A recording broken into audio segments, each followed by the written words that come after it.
Get perspective in whichever way you wanna do it. Do your internships, do your overseas lab visits, take a career break. Just do anything that's not this endless tunnel vision of the hustle, bustle, and grind of just getting research results and publications out. Get perspective, whatever that may mean for you. Hey folks, and welcome to the Grad School Sucks podcast, the show for grad students and academics who want to take their graduate degree out of the ivory tower and into industry. I'm your host, Dr. Matt Carlson, and today I'm talking with my friend Merle, who lives in Australia. She got her PhD in behavioral science and then broke into the finance sector. And today I talk with her about how she made the transition from academia to industry, how she specifically broke into finance and her work consulting there. And then also we discuss her book, The Ultimate Guide to Doing a PhD. We cover a lot of things, so without further ado, let's get to the interview. When in your PhD program did you realize that you were going to go to industry?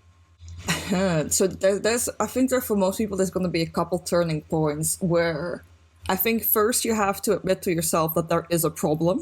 And step one is stop your denial.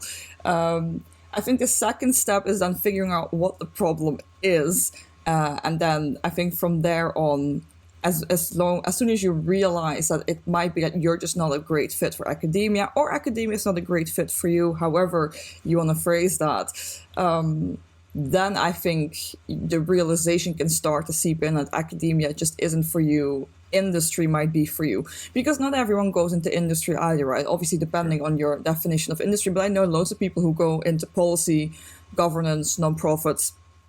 I mean, in my sector, so I'm a behavioral scientist, in my sector, this is very, very common to do as well. So I don't want to discredit that. But I don't have a strong viewpoint or strong vision on policy and regulation. So I guess for me, the alternative always would have been industry. But the irony is that throughout the PhD and being in academia, I had to completely revisit what my concept of industry was and what the kind of jobs in industry were that would hire someone with a PhD that made a lot of sense for behavioral scientists to be in, that weren't with, any of the big 10 consulting firms. Because at the ripe age of 20, deluded and ignorant, that was what I thought industry was. Just the entire consultancy sector. Which, as I said, this is not how you should go about it. You should do your research. You should talk to more people. You should actually understand what's going on in the world, and not panic at the age of 20 and then make life-changing decisions. But here we are. Yeah. And frankly, I did a very similar thing. I, decided I wanted to change the world. I applied to one master's program, became a therapist, also had professors that said, you'd be good at research, you should think about doing a PhD, you have a mind for academia, and just was like, yeah, sure, sign me up for whatever's next. And I think many people actually end up in graduate programs in that same kind of way where we don't super concretely know what's like 5 or 10 years down the road. We just know we like learning, we like our subject, we like the environment that we're in, and we just want to go further with it. And or you simply don't know anything else. Exactly. Yeah. Like I don't think so this is the thing, my main recommendation, and I think I'm just hijacking the order of your podcast, but my main recommendation is actually, and I've actually had a lot of pushback on this, and which is perfectly acceptable, obviously, but through my own experience, I think it makes a lot more sense if you go into a PhD having had industry or corporate or non-academic experience. I don't care when you've got it, I don't care how you've got it, I don't even care if you've got it in a subject that you're still in. But I think it just puts a lot more things into perspective, and that is a kind of perspective that you do not have when your entire journey has been academic, like mine was. I just don't recommend like being entirely academic when being like, okay, yeah, I'm going to continue in academia and hope this works out for me. You don't have a counterfactual. You don't have any other experience to compare it to. And that can also make you feel really, really trapped because you don't know the alternative. It's very unfortunate. I'm sorry you had a similar experience, though. I find it really funny, especially because someone told you have an academic mind. I still don't know what that means. I don't Still not either. a clue. Yeah. Yeah. Oh, well. So we both find ourselves here in industry jobs. What kind of a role did you end up stepping into when you went industry? Right, so highly ironically, after the rant I just gave, I think the role is best described as essentially being an internal consultant. Okay. I know the irony is not lost on me either, but it's essentially, you can call it an internal consultant, but really I'm just a researcher. The business comes to me with very specific problems. Things aren't working from an internal perspective, a customer-facing perspective, sometimes even a regulatory perspective as new regulations come in. And we do actually have to, obviously, we have to abide by them in a way that obviously is also beneficial for our customers and for us. You do have to look for win-win-win situations. They're very scarce, but we try our best. And then they come to us and they just ask us, how do you actually do this? And if there's things that we know very little about, especially with extremely new regulations, we take the testing. Some of that is field work, some of that is lab work. We actually do still build a lot of experiments, like online type experiments. As I said, I'm a behavioral scientist, so it's a good mix of economics and psychology. So lab experiments galore. And and we disseminate what comes out of that, what recommendations to take from that, how to implement that. And then when we move to implementation, we continue testing. So it's still very research heavy. There's just no publication journey at the end, realistically. Right. Yeah, that's really interesting. So how'd you end up getting that role? So as I said, I finished my PhD during the pandemic, and the last project in my PhD, which didn't end up in my PhD to begin with, which is a bit interesting, was that I had data from this financial institution that I currently work at, because they very specifically. Australia is very ahead of payments. I need to give a bit of context, otherwise this is going to make no sense.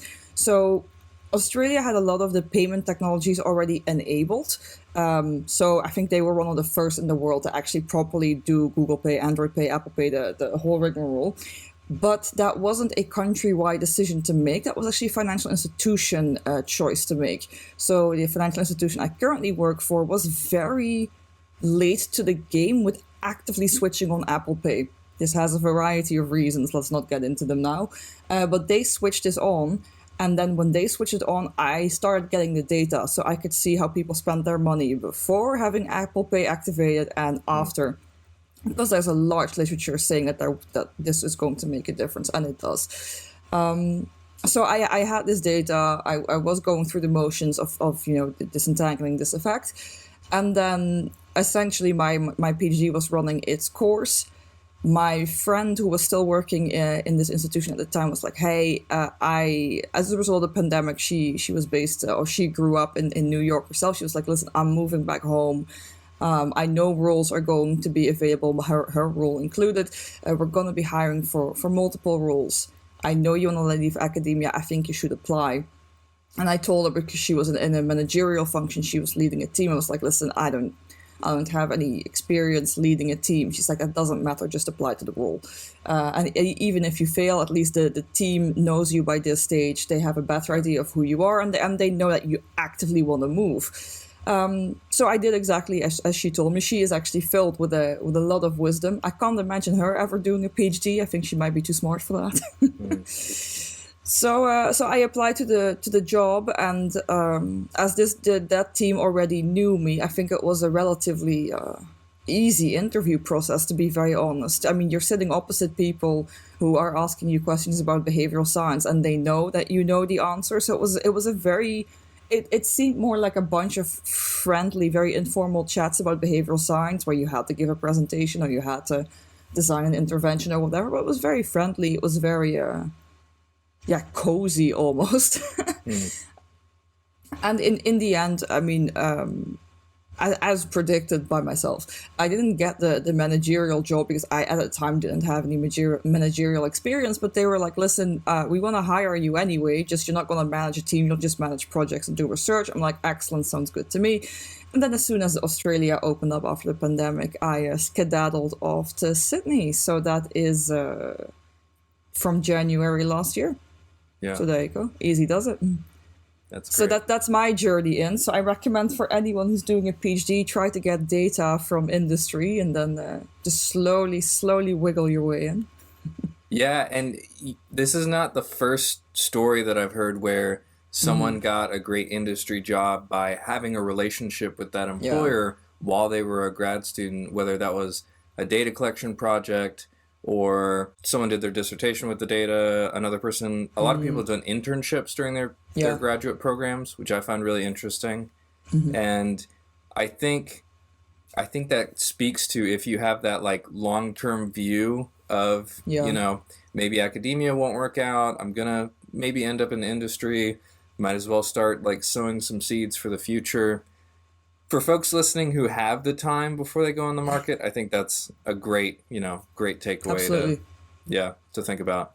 Hey folks, I wanted to interrupt my conversation with Merle briefly just to let you know that if you're interested in taking your PhD to industry, you need a roadmap. And I've created a roadmap, a one-page PDF that outlines all of the steps and specific tasks that I think PhDs need to do in order to be competitive on the job market. And if you'd like to download that free PDF, you can go to 6weekchecklist.com or click the link in the description of this episode. Now, back to the interview. Can you speak a little bit about what you think the opportunities are in the financial sector for PhDs, maybe just from the social sciences or more broadly? I find it very difficult to approach the financial sector as a whole entity. I think for the average PhD, grad school students, or someone who's about to hit the job market, or someone who's still got a couple of years to get there, it kind of depends on what your niche is. I struggle to see where someone would take a lot of advantage out of having a PhD in finance unless they had a PhD in like financial modeling, because that is what the financial sector as an industry is looking for, that because this is so data heavy. Obviously, machine learning, AI, these applications are going to become increasingly more popular and already have become rapidly popular. And they need people who actually know what on earth is going on there. Do you need a PhD in that, or do you need a lot of rigorous training through like master programs, online courses, and having a very active GitHub or Kaggle? I feel like some people know exactly how to work this domain, but realistically, your skill set needs to be very visible online. You need to be easy to find. Your projects, your ability with coding, machine learning, whatever, needs to be visible online. A PhD is maybe a way of doing that, but I'm not sure it would be the way. But if you're looking to enter the financial sector, please have a very, very, very strong quant skill background if you want to do it through a PhD. My specialization is behavioral science or behavioral finance, if you will. That is very niche if you compare it to quant, like financial modeling. Like in that case, I'm very, very niche. My topic or my subfield, if you will, is very PhD heavy because you need quite a rigorous set of research skills to be able to operate in this field, because you'll have to do field research. You have to do experimental stuff both in real life and so in the lab, online, in real life, doesn't matter. You need to be able to do all of them. You need to be able to create and build quite a variety of methodologies. So you can do a PhD as long as that PhD very clearly showcases that. It can make you more competitive, but you need to find units that specialize highly in research to make that work for you. Yeah. Not every unit is going to be super open-minded to that. So you need to do quite a lot of research beforehand. I think if you're looking to do a PhD in finance, in behavioral finance, quant finance, whatever you want to call it, and you don't have a very strong academic end goal, I'd reconsider what it is that you really want from it. If you're using it as an opportunity to continuously be exposed to people who can continue to train you in that, courses in that, the developments from an academic side, that's completely valid.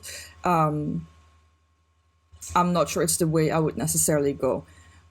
I don't regret doing my PhD. I don't think I would have gotten hired without it, but that is because my PhD was very practical and focused. Right.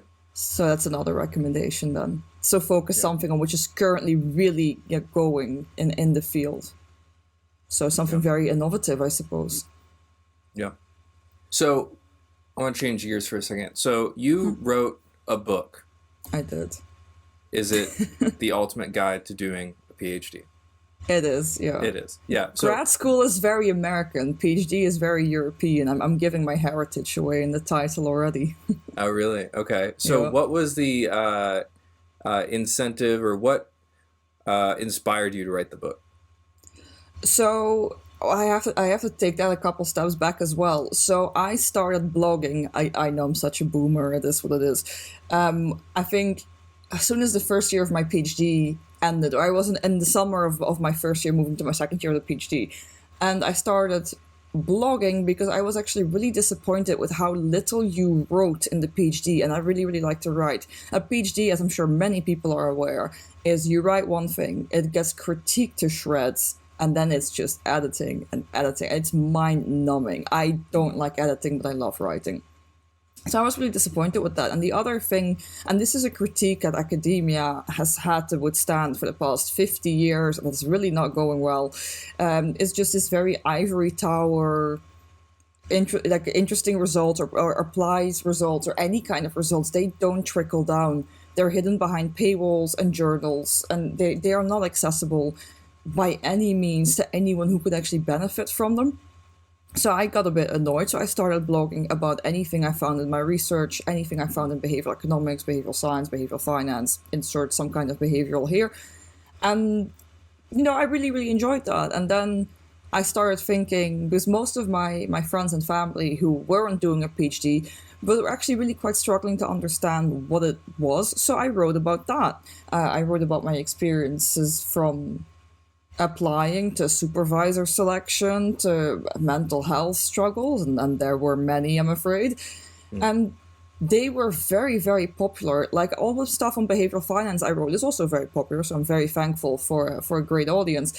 But these articles on the struggles in the PhD, they got taken up by a very different audience, and they just kept spiraling into more and more people reaching out to me, to the extent where I probably had a chat about someone asking me, should I be doing a PhD in behavioral science? How do I go about this? Do you think it makes sense? Like, does this fit in my 5-year plan? So all of a sudden, I'm like twice or 3 times a week having calls with people from anywhere in the world asking me about about career and life trajectory advice, which I'm not entirely sure I was equipped to give. Massive disclaimer in front of all of these chats. But the thing is, this is not scalable. I still had these chats when I moved to Australia, and the time difference got so absurd that I think I had one of these chats at like 2 a.m. Like, I have to respect the person. They were really tenacious. They really wanted to talk to me. And I was like, you know what? I'm a night person. Let's do it. Don't be surprised if I'm like sitting there with a glass of wine, but I will answer your questions at 2 a.m. I think I'd actually gone home from a party as well just to take that call. So it was very interesting. She's doing very well, by the way. So I'm very glad. Great. I'm not sure it's because of my advice, but she is doing very well. Yeah. So it just became unsustainable. It's not scalable. It doesn't work. But so I'd already written, I'm inclined to say 25 posts about it. So really not that much in the grand scheme of things. But I realized that I'd very much written about what was relevant to me at the time. It wasn't super cohesive. And I was like, you know what? Between me submitting the PhD dissertation and moving on to the next job, there was a couple months. And I was like, you know what? I'm going to synthesize the whole lot, merge it together, see if I can actually write this up as a proper journey, as a proper almost step-by-step guide. And so I did. And then I got it published with... I'm not even sure where the publisher is from, to be honest, but it got published. And I hope it's useful to people. I hope they can make much more sense of a PhD than I did, because I generally felt like I was free-falling from one stage into the next. And I think, realistically, in my 3rd year, I'm not entirely sure if I made any progress or I did more of a regression. And I don't want that for other people. I think as you've already mentioned, there's loads of people who during the PhD get their epiphany moment and they do an industry internship or they do an overseas visit. They get experience with way more labs or other institutions, other people, other PIs, or they work with data from corporate, from industry, maybe even from government, although that tends to be a bit more sensitive. And they get just this plethora of experiences and they get perspective. And that is so important. But I think at the time, me as an early 20s, I had no idea what I was doing. Just none. And I was just, and the PhD is very tunnel vision. It's very focused. And because of the tunnel vision and because of the panic and because of this perpetual feeling of not knowing what you're supposed to be doing, and as a result, consistently feeling like a failure, there's not a lot of mental capacity left to take a couple breaths, take a couple steps back and get that perspective and be like, you know what, maybe this isn't healthy. Maybe this isn't what I want to do with my life. And maybe it's time to, as a colleague of mine did, take 6 months off and have an internship with the World Bank or OECD, which in Europe are really good applied behavioral economics organizations, or at least these organizations have those units. And they learned a lot from that. Obviously, if the world hadn't shut down thanks to the pandemic, I think I would have done more of that. But that's hindsight, and maybe that's just me lying to myself. But yeah, so I hope this guide can tell people that even if you find yourself in the darkest part of your tunnel vision, there are ways out. There's definitely ways of dealing with it. You should deal with it. You should deal with it very proactively. And if you go into a PhD knowing all of these things, you can be really quite proactive about it because it doesn't catch you off guard as badly. But expectation adjustments are definitely in order. Yeah, absolutely. So where in someone's journey through a PhD do you think this book would make the most impact? Well, it describes all stages, so realistically, probably get it even before you start. Yeah. I've got entire chapters on how to actually successfully apply to a PhD, which seems to be quite a struggle as well, so do get it done. But as I said, if you read this book, or at least if you read like the first 2 or 3 sections, which is before the PhD, very much in the first year, so the year that you're still being taught things, that you're trying to figure out what it is that's actually going on, as well as the first part that you actually have to do research. I feel like if you read those before you even start your PhD, in the process that you're applying, at the time that you're actively considering, hey, is this for me? I think that will already help you massively, because that's how I wrote it. I feel like the idea of a PhD to a lot of people is this vague abstract blob, in the same way that consulting was a vague abstract blob to me when I started getting into the recruitment stages of it. And it didn't meet my expectations, and as a result, I hated it. And I just don't want that to happen to people where they're like, because actually I've read recently, and it's very disappointing that there's a very high percentage of people that drop out in the first year of the PhD because it is still so taught. And they were hoping to do independent research and to, accelerate. And and in the States, it might even be longer than 1 year of teaching. It might actually be close to 2 or 3, obviously, depending on the field that you're in. And it's just such a disappointment, because if you have that expectation that just doesn't align, you might be missing out on something great. Or maybe you saved yourself from a lot of headaches. It's difficult to say, really. Yeah. Yeah, absolutely. So if people want to pick up the book, where do you suggest they go to buy it? I'm pretty sure it's on Amazon. I mean, I'm not saying that I'm the biggest fan of Jeffrey Bezos, but by this stage it is easy.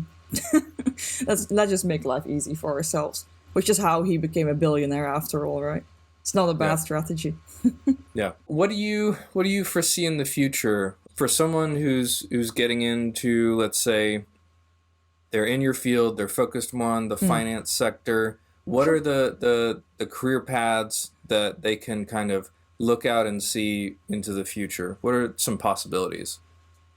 Fair play. I think consultancy in our sector is not likely to die out. I think the units within companies, like internal type consultancies, they'll continue growing.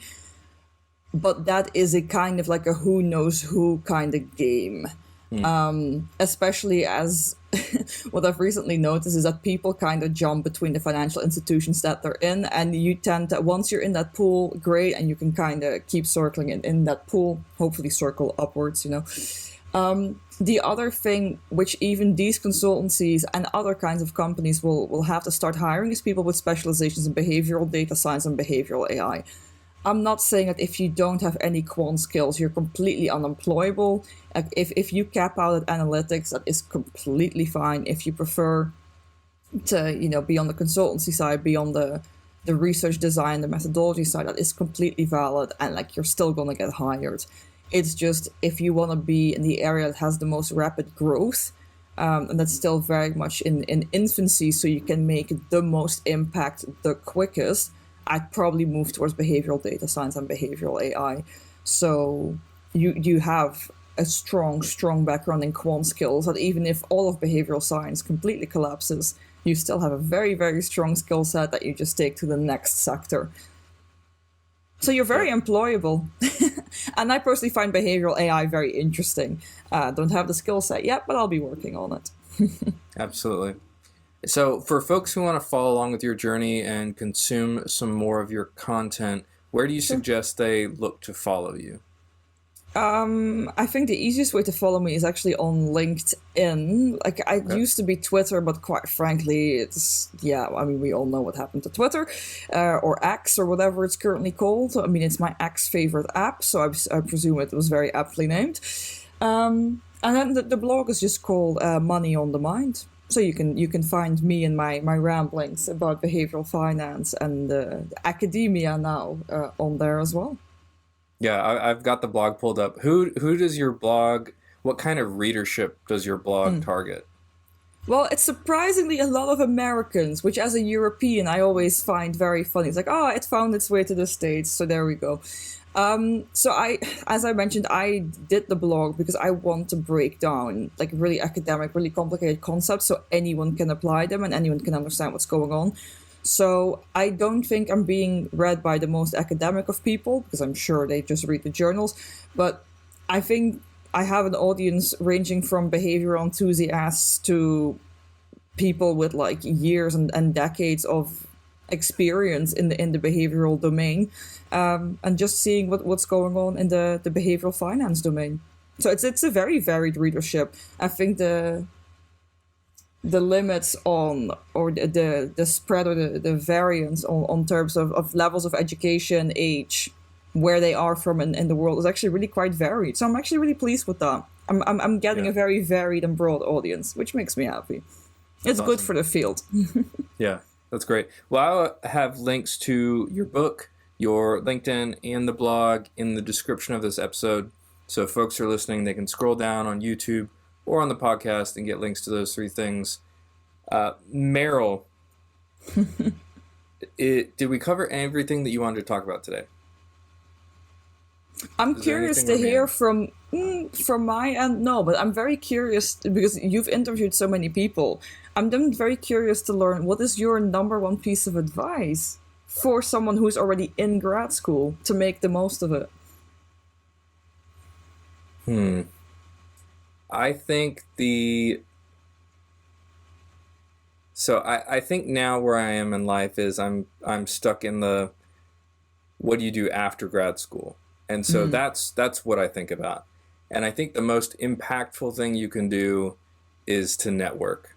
And, you know, if you want to stay in academia, of course you can network in academia.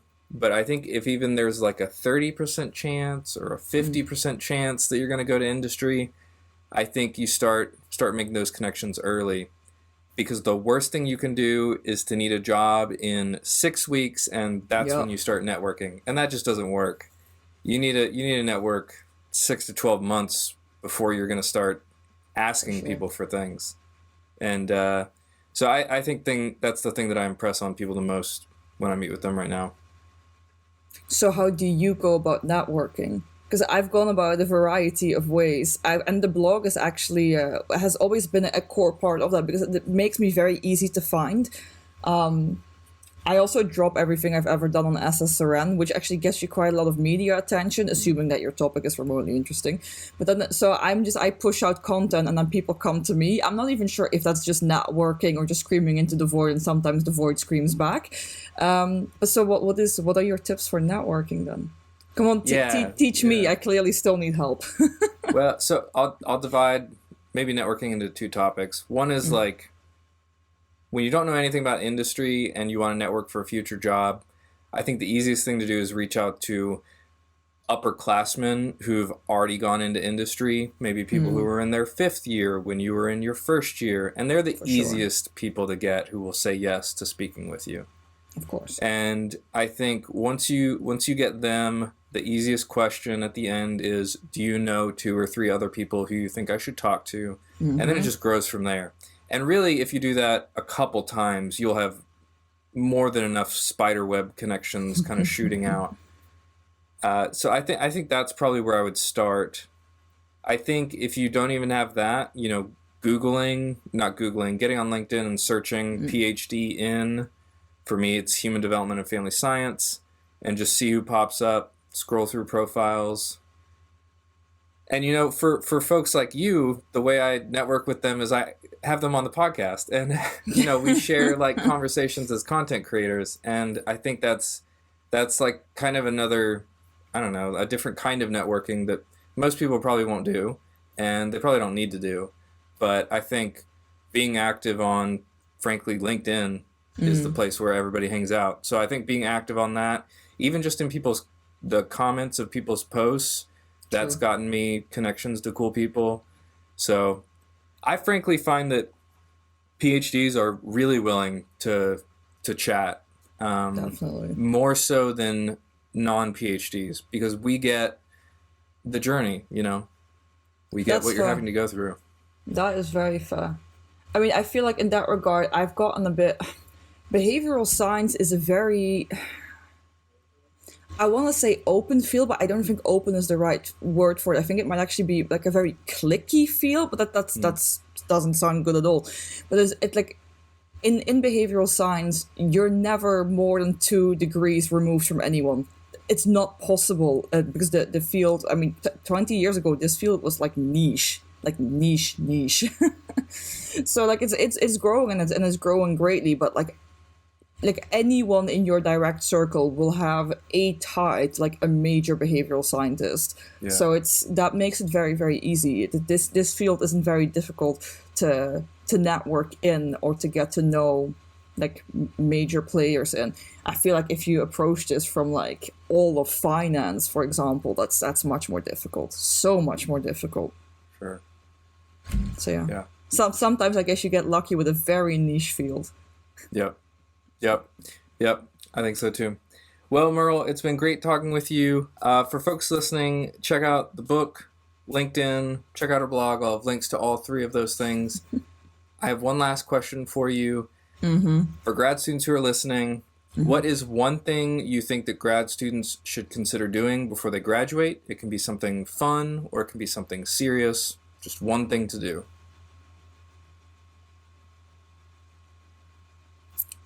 Get perspective in whichever way you wanna do it. Do your internships, do your overseas lab visits, take a career break. Just do anything that's not this endless tunnel vision of the hustle, bustle, and grind of just getting research results and publications out. Get perspective, whatever that may mean for you. Yep, absolutely. Thank you so much for chatting with me, Merle. Thanks so much for having me, Matt. It's been good. All right, folks, that was my conversation with Merle. I hope you got a lot out of it. Be sure to check the description for links to her book, as well as her LinkedIn profile and blog. Thank you so much for watching, and I will see you all next week.